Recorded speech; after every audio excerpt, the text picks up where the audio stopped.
Have I just created the world's best Tradie BBQ / Brazier? See what can be made from an old junk compressor and a barbecue. This is an old 2 horsepower compressor that has stuffed its gubbinses on the top here, but the tank and the handle and the wheels are all still working, so I've got a project for it. I'm going to turn this into a wood-fired brazier and barbecue. First thing I'm going to do is cut an oval hole in the side so that we can feed the firewood in. And the first thing I'll need to do is cut along here.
Well, this little beauty's finished.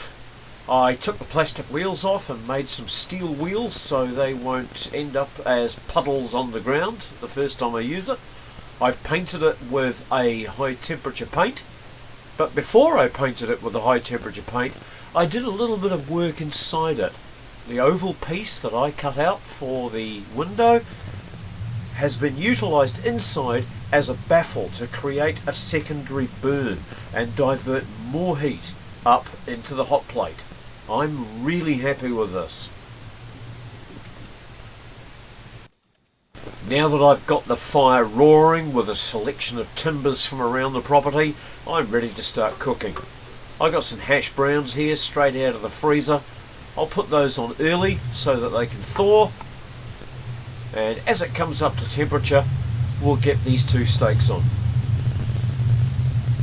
I used my temperature gun to check the temperature of the plate, and I find that I'm getting 350 degrees Fahrenheit, which is the perfect temperature for searing a steak.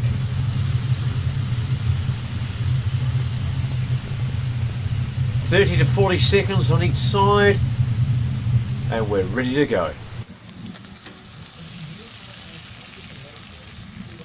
If you like food in the outdoors, or recycling, or remaking, or rebuilding, or repurposing, or goats, you should subscribe to the channel.